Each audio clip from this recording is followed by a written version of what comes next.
साहब ने कहा कि कुछ दिन मैंने छोड़ दिया। पुनः मैंने फिर से पूछा कि शक्ति का रहस्य क्या है, तो उत्तर आया नमः शिवाय। तब मैंने कहा कैसे? शक्ति है तो शक्ति का मंत्र होगा ना, शिव का मंत्र कैसे होगा? शक्ति की पूजा में शिव का मंत्र कैसे होगा? तो आवाज ने कहा कि ये बताओ कि तुम्हारे घर में जब तुम्हारे कार्यालय से, क्योंकि साहब उस समय डिप्टी कलेक्टर थे, तो उनके ऑफिस से भी कोई आता रहता था घर में कागज पत्र पे अपना साइन करवाने के लिए।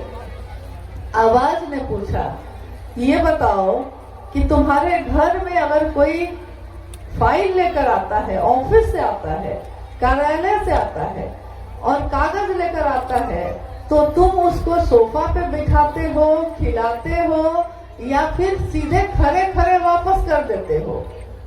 तो साहब ने कहा कि मैं खड़े खड़े वापस करता हूँ, क्योंकि वो कार्यालय से आया है, काम से आया है, तो मैं हस्ताक्षर कर देता हूँ और कहता हूँ कि लेके जाओ। फिर आवाज ने कहा लेकिन तुम्हारे घर में अगर कोई शिव का नाम लेकर आता है, ये कहता है, कुछ लोग आने लगे थे जिनको पता चला कि अगर साहब से काम करवाना है तो शिवशिष्य बन के करना होगा, तो वो लोग अब इंजीनियर बन के नहीं आते थे, शिवशिष्य बन के आते थे, काम हो जाता था। आवाज ने पूछा था साहब से उस दिन कि तुम ऐसा क्यों करते हो? जो शिव का नाम लेकर आता है उसको अपने घर में बिठाकर भोजन कराते हो, तुम ऐसा क्यों करते हो? तो साहब ने कहा क्योंकि शिव मुझको अच्छे लगते हैं। क्यों?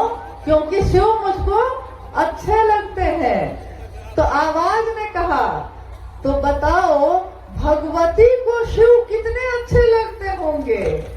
भगवती को शिव कितने अच्छे लगते होंगे? तो जब तुम शिव का नाम लोगे तो प्रसन्न भगवती होगी कि नहीं होगी?